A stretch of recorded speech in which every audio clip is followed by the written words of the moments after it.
ये है talks news network और आप देख रहे हैं पॉलिटॉक्स, राजनीति का कच्चा चिट्ठा।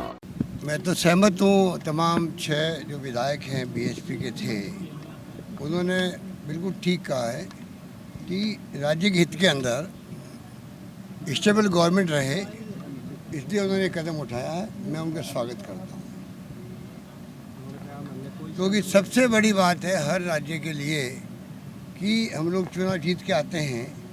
पहली सोच ये होनी चाहिए कि स्टेबल गवर्नमेंट कैसे रहे और राज्य प्रगति कैसे करे, कैसे विकास करे।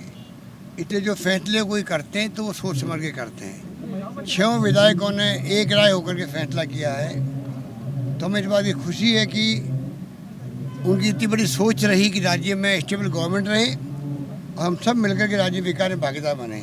ये बात है। भाजपा विधायक कहना है कि हमें भाजपा ने भी प्रलोभन दिया था, खरीद फरोख्त करने की कोशिश कर रहे थे, लेकिन उनके हिसाब से भी नहीं दिया होगा, क्योंकि भाजपा का तो धंधा यही है।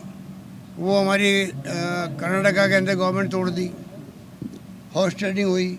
आप देख रहे हो कि किस रूप में उन्होंने बड़े रूप में हॉर्स ट्रेडिंग करके सरकार तोड़ दी हमारी। गोवा के अंदर क्या हुआ, तेलंगाना में क्या हुआ, महाराष्ट्र में क्या हो रहा है, पूरे देश के अंदर लोकतंत्र को ख़त्म कर रहे लोग उस स्थिति में चल रहे हैं। इसलिए मैं ये कहना चाहूँगा कि भाजपा ने संपर्क इनसे किया होगा तो अवश्य किया होगा, और मैं समझता हूँ कि इन्होंने समझदारी का काम किया कि ये कांग्रेस की सरकार जो सुशासन दे रही है, संवेदनशील, पारदर्शी, जवाबदेह प्रशासन हम देना चाहते हैं सबके सहयोग से, उसमें वो हमारे भागीदार बने। हमें बात खुशी है।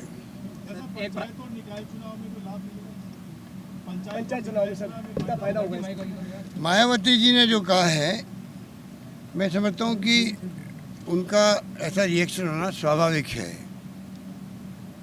परंतु ये भी उनको सोचना चाहिए कि जब उनकी पार्टी सरकार तो यहाँ है नहीं, ना बनने की संभावना है, और अगर विधायकों ने यहाँ की स्थिति देखी राजस्थान की और क्षेत्र के लोगों की भावनाएं देखी कि हमें काम करवाने हैं, विकास करवाना है और सरकार के साथ जुड़ के ही करवा सकते हैं और सरकार भी स्टेबल रहनी चाहिए, ये सोच करके उन्होंने फैसला किया।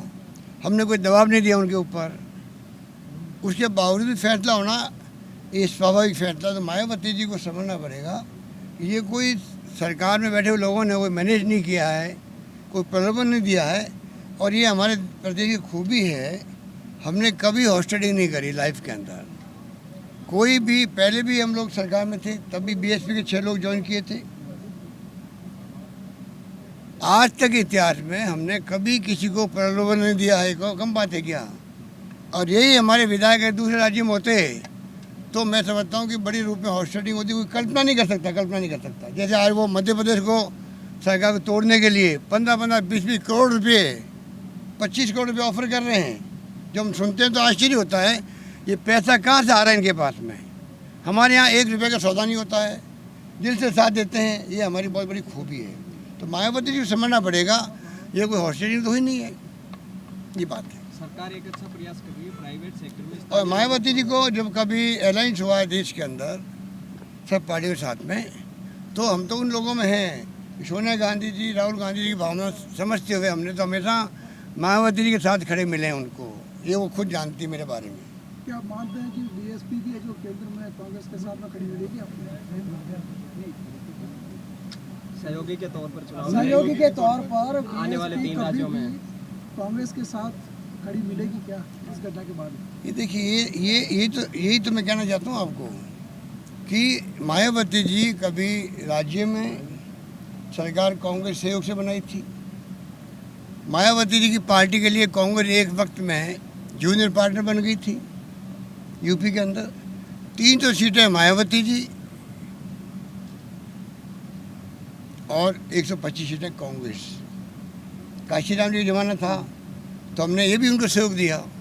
तो कांग्रेस ने हमेशा ये देखा कि विचारधारा हमारी नज़दीक किससे हैं, चाहे सर्वधर्म समभाव की हो, लोकतंत्र की हो, उसके हिसाब से हमने उनका साथ दिया था। उस वक्त सरकार हमने बनवाई, हमने सरकार चलवाई उनकी, वो मायावती जी क्यों भूल जाती है। और ये राज्यों की स्थिति अलग होती है, उसमें मायावती जी को बड़ा दिल रखना चाहिए कि ये स्टेट के इंटरेस्ट में किया तो कोई बात नहीं। ये मैं सोचता हूँ। सर निकाय चुनाव में ये जो तमाम दिल्ली हुई जो विधेयक हुआ उसका कितना फायदा मिल पाएगा? देखिए, ये पब्लिक के मूड पे निर्भर करता पूरा चुनाव। जिस रूप में मोदी जी ने सारे असूलों को ख़त्म कर दिया, कोई नियम कायदे नहीं, कोई नीति नहीं, कोई कार्यक्रम नहीं, कोई सिद्धांत नहीं। मैं राष्ट्रवादी हूँ अकेला, मेरी पार्टी राष्ट्रवादी है, बाकी लोग राष्ट्रवादी नहीं हैं। ये मैसेज पब्लिक को इस रूप में दिया गया, पाकिस्तान हिंदुस्तान बना दिया, हिंदू मुसलमान बना दिया, और जिस रूप में उन्होंने सेना के नाम से कैंपेन किया, राष्ट्रवाद के नाम पे कैंपेन किया, हिंदुत्व के नाम पे कैंपेन किया, ये तमाम बातें आपके सामने हैं। आज कोई देश में कोई वर्ग उनसे खुश नहीं है मन के अंदर, और डर के मारे, भय के मारे सबके मुंह पे ताले लगे हुए हैं। और मीडिया भी उसी श्रेणी में आता है, आपका मीडिया भी उसी श्रेणी में आता है, सबके मुंह पे ताले लगे हुए हैं। एक रवीश कुमार है या कुछ और चंद लोग हैं जो लिखते थे प्रिंट में या आपके इसमें वायर में या ऑनलाइन पे, उनकी हिम्मत है वो लिखते हैं। तो ये जो स्थिति बनी देश के अंदर, ये देश की स्थिति चिंताजनक स्थिति है। इसको आपको हमको समझना पड़ेगा, देशवासियों को समझना पड़ेगा, प्रदेशवासियों को समझना पड़ेगा, और नौजवान पीढ़ी को समझना पड़ेगा। आज नहीं तो कल समझना पड़ेगा, समझना तो पड़ेगा ही उनको। पर एक बार मौका आता है, ऐसा कई बार ज़िंदगी के अंदर माहौल बन जाता है।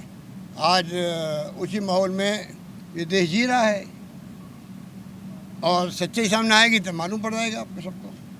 तो मेरा मानना है कि कांग्रेस अपने असूलों पर कायम है, उसी रूप में चल रही है। राजस्थान में सरकार मजबूत बने, जो हमने वादा किया था, संवेदनशील पहाड़ जैसी जवाबदेही प्रशासन देंगे, उस दिशा में हम लोग सब कुछ करने के लिए तैयार हैं। ये बात मैं कहना। सर, एक बड़ा डिसीजन आपकी सरकार करने जा रही है, स्थानीय युवाओं को जो उद्योग कारखाने उसमें अच्छा मिल सके, रिजर्वेशन उनको मिल सके, ताकि हर युवाओं को भी मौका मिले। तो कई प्रदेशों में हो चुका है। ये तमाम फैसले हम आपको अलग से कभी ब्रीफ करेंगे। ये है टॉक्स न्यूज नेटवर्क और आप देख रहे हैं पॉलिटॉक्स, राजनीति का कच्चा चिट्ठा।